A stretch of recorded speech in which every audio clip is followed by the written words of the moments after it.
So, kamusta po mga ka-Streetwise? Ako po si Takehiro Miyamoto at welcome po sa aking munting channel. Sa mga kababayan, pag-usapan ngayon natin itong mga contradicting result ng mga survey company.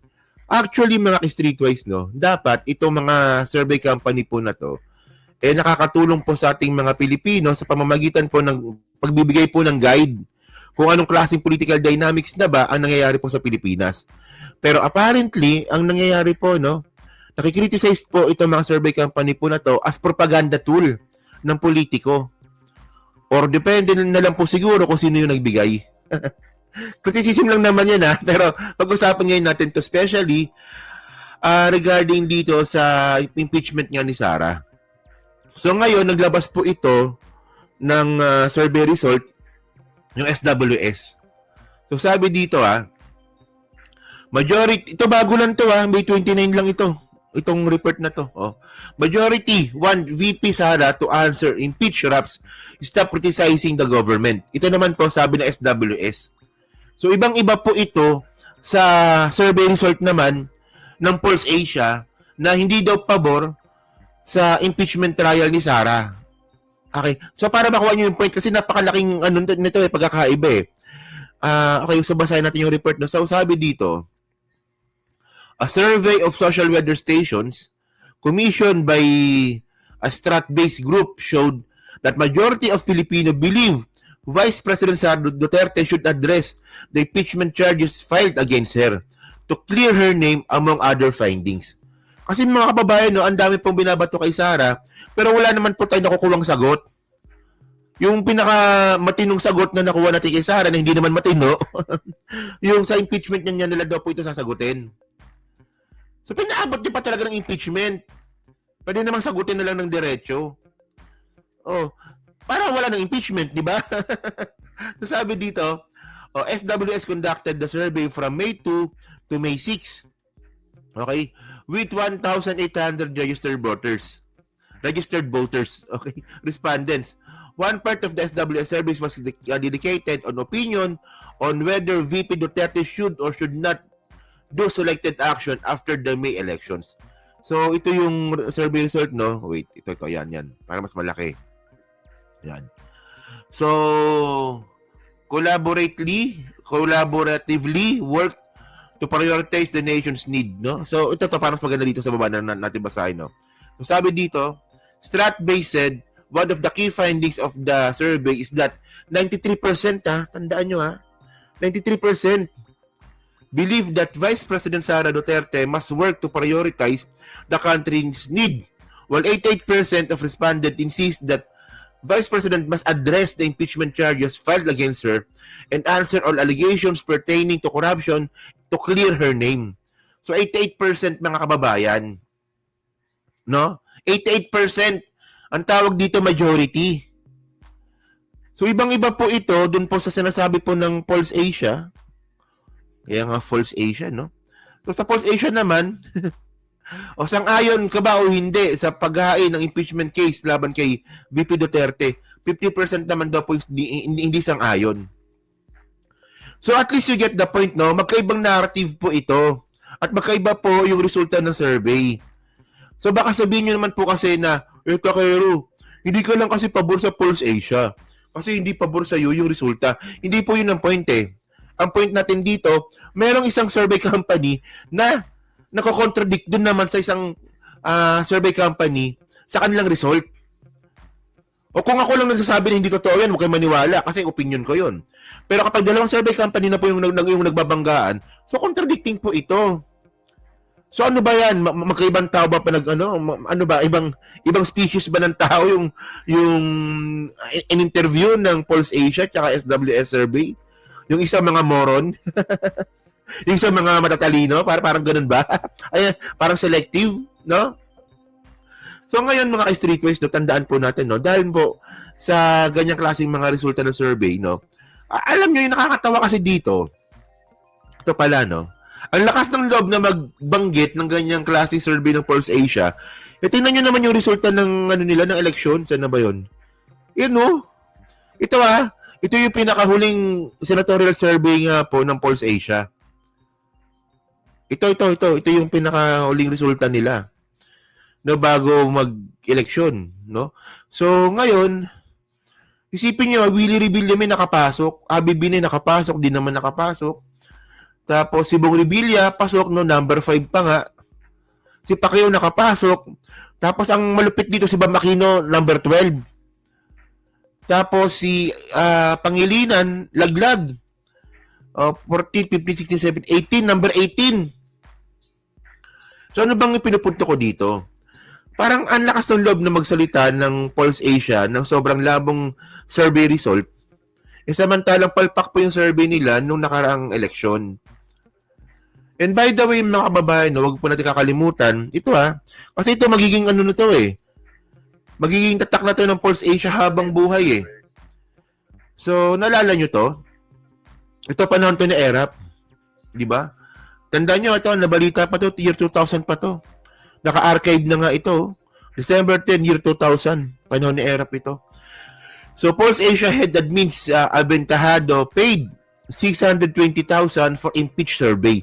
Tandaan nyo yung 620,000 nung year 2000, malaking pera po ito. Malamang mga 2 million pesos na nga siguro yung equivalent nito. Malaking pera po yan dati yung 620,000. Malaking pera yan. Para bayaran mo ang isang multi-million na company tulad ng Pulse Asia. So ang problema dito, admitted kasi sila na bayaran sila. Or meron silang history na sila ay binayaran na gumawa ng survey na pabor sa isang politiko. So tinabasahin natin to Sabi dito, Professor Felipe Miranda admitted yesterday that a presidential advisor paid his polling firm Pulse Asia to conduct a controversial opinion survey of Metro Manila's that showed President Estrada public acceptance rating going up amid his impeachment trial. Ayan kasi naalala ko to yung impeachment trial nga po ni Erap na ang nakakapagtaka doon, no? Pinakita na lahat ng ebidensya about kay Erap, no? Pero tumataas pa rin yung survey. At ang nakakatawa pa talaga dito, umamin po yung Pulse Asia na siya po ay binayaran. Para pumabor kay Erap yung survey, tandaan nyo, yun ang pakakaintindi ko dito, So, sabi dito, no, but Miranda, chief of Pulse Asia, said he did not know if government money was used to pay his firm for the survey. Kita niya, kapalusat pa to, no? So, sabi ng Pulse Asia dati, no, teka lang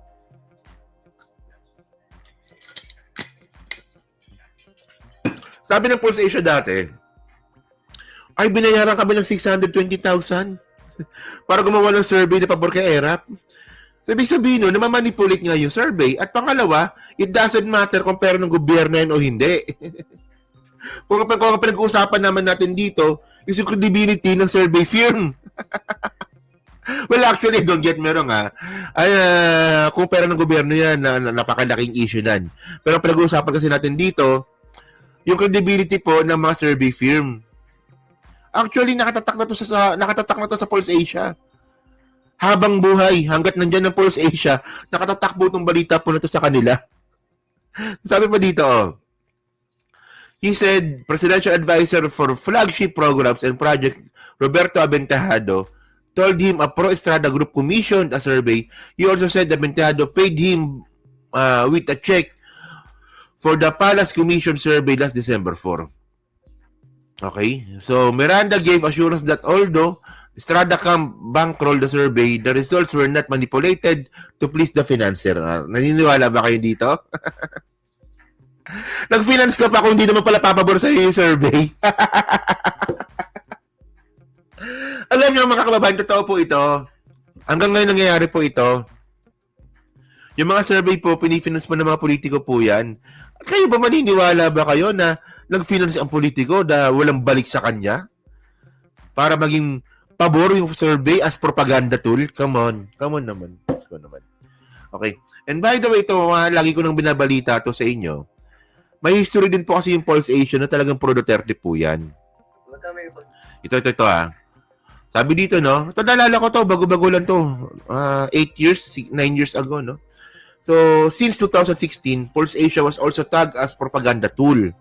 Di ba? by several anti-Duterte organizations and newspaper columnists due to its regular release of survey that seemed to improve the optics of the Duterte government. Amid ongoing crisis on social unrest resulting from corruption scandals and gross ineptitude. Despite the controversy, however, the Pulse Asia regularly delivered its ulat ng bayan survey.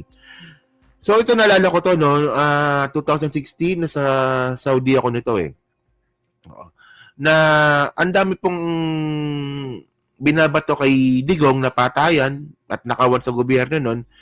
Pero ang Pulse Asia po is sumasangga po dito sa pamamagitan nga po na paglabas nga ng survey linggo-linggo.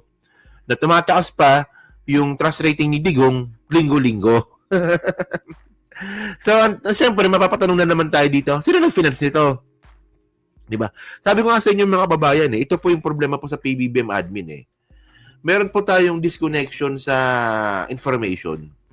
Maganda po ang ginagawa ng ating presidente. Yun nga lang po, hindi po nadideliver ng maayos sa taong bayan. Well, admitted ako, masakit man tanggapin ako bilang vlogger, no? May pagkukulang talaga itong mga na sumusuporta kay PBBM regarding nga po sa pag-promote sa kanya. Admitted ako doon. Kasi kung okay, kung hindi kami nagkulang dito, sana maganda sana ang optics ng presidente. Well, we will not take all the blame naman. Kasi merong PCO, no, na medyo pumalpak nga ng 3 taon. Di ba? So, ako ba? So, by the way, mga streetways, no? Sabi rin ng presidente, no, maraming survey firms. Hindi lang naman Pulse Asia. Depende na lang kung saan kayo maniniwala at kung sino nag-sponsor. Ito ang sabi ng presidente, panoorin nyo to. Let's not base it on one.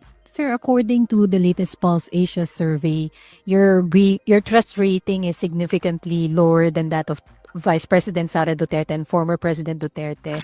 And the previous surveys also showed a pattern of decline in your ratings. Can we get a Wait, what survey?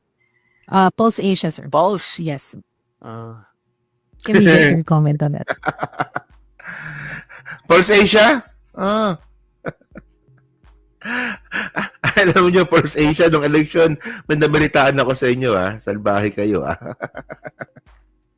Madami pang survey. Just not base it on one. Sir, follow-up lang. How do you plan to arrest yung decline in your surveys?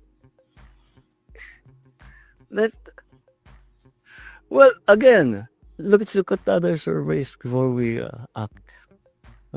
Know your source. That's always a imperfect information makes you make imperfect decisions. The more perfect your information, the more perfect your decision will be.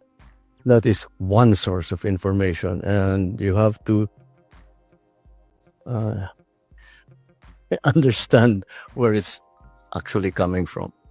Yun, no? Actually talaga sa totoo talaga, no? May talaga. May problema tayo sa communication sa mga tao. Honestly, no? Tayo naman, di naman po tayo on denial sa totoo lang. Di naman tayo tulad ng ibang mga okay lang kami.